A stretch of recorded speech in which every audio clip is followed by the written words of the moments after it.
Salut, aujourd'hui je vous présente une application complètement en ligne et gratuite qui va vous permettre de nettoyer les prises audio que vous faites, votre voix dans une vidéo, dans un enregistrement audio. Vous allez pouvoir nettoyer absolument tout ce qui vous gêne. Les bruits d'arrière-plan, comme de l'écho, comme une tondeuse, une voiture qui passe, un enfant qui pleure, enfin tout ce qui peut parasiter votre prise de son. Grâce à cette application en ligne, vous pouvez complètement l'éliminer gratuitement. Cette application, c'est Adobe qui la développe, le même qui font Photoshop, Illustrator, After Effects et tous ces logiciels. Ça s'appelle Adobe Podcast. Alors avant de vous montrer comment ça marche, c'est très simple, il suffit de glisser son audio sur le site et c'est tout, il n'y a rien d'autre à faire, donc ça va être rapide. Je vous montre quand même l'efficacité de l'outil, c'est génial. Donc je vais lire des citations, j'avais pas d'idée sur que dire et que voilà.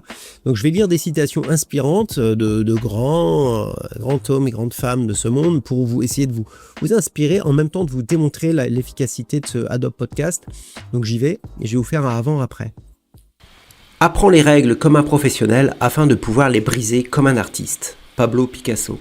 Il faut toujours faire ce que l'on ne croit pas pouvoir faire. Eleanor Roosevelt. Croyez que vous pouvez le faire et vous aurez déjà fait la moitié du chemin. Theodore Roosevelt. Si tu crois que cela fonctionnera, tu verras les opportunités. Si tu ne crois pas, tu verras les obstacles. Wayne Dyer. Et le plus grand philosophe de tous, certains veulent que ça arrive, d'autres aimeraient que ça arrive, et les autres font que ça arrive. Michael Jordan.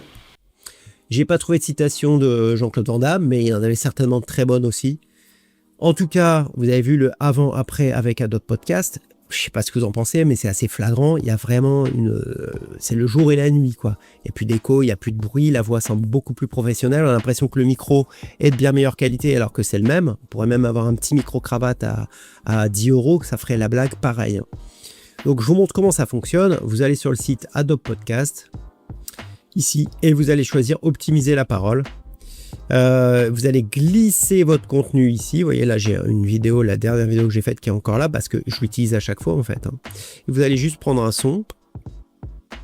Hop, je le glisse là. On attend peut-être 1 minute, 2 minutes en fonction de la longueur de votre audio. Et puis il en ressort 2 curseurs, un lecteur avec 2 curseurs sur lesquels on peut régler le bruit de fond, etc. Et la mise en avant de la voix, l'optimisation de la voix. Une fois que c'est bon, vous téléchargez. Et puis c'est tout.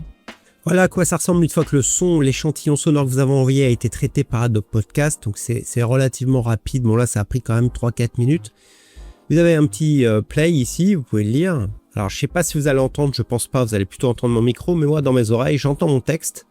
Et en faisant varier ces petits curseurs-là, j'accentue ou pas la présence de la voix. Et le curseur du dessous enlève les bruits de fond. C'est-à-dire là, vraiment tout ce qui parasité, comme je vous le disais tout à l'heure, la prise de son. Il en ressort un son absolument nickel que vous pouvez télécharger ici en cliquant. Vous avez la piste audio au format MP3 et vous l'insérez sur ce que vous voulez. Vous pouvez faire un montage vidéo, l'utiliser tel quel pour un podcast ou n'importe quoi en fait. Votre voix est claire, on a l'impression que vous l'avez enregistrée dans un studio alors que vous êtes dans votre chambre ou dans votre cave, je sais pas où, mais en tout cas pas dans un studio. Voilà, j'espère que ce tuto vous a été utile. Si c'est le cas, un like, un abonnement, ça me fera très plaisir et ça aidera la chaîne à se développer. Et puis par ailleurs, si vous voulez d'autres tutos dans ce genre-là, pas forcément sur le son, sur plein de sujets différents, de la création de contenu jusqu'à la gestion de votre entreprise, sur, je sais pas, le montage vidéo, la 3D, etc. Le graphisme, les logos, je ne sais pas, l'intelligence artificielle qui prend aussi beaucoup de place dans notre vie maintenant. Eh bien, le premier lien dans la description ou le premier lien dans le premier commentaire, c'est l'opportunité de rejoindre ma communauté, mon groupe dans lequel on partage tout. Je partage tous les tutos et pas seulement que ceux qu'il y a sur YouTube, mais bien plus à propos de tous ces logiciels-là. C'est gratuit, vous pouvez y aller les yeux fermés, je vous y attends. Et puis, je vous donne aussi rendez-vous dans la prochaine vidéo YouTube. Ciao!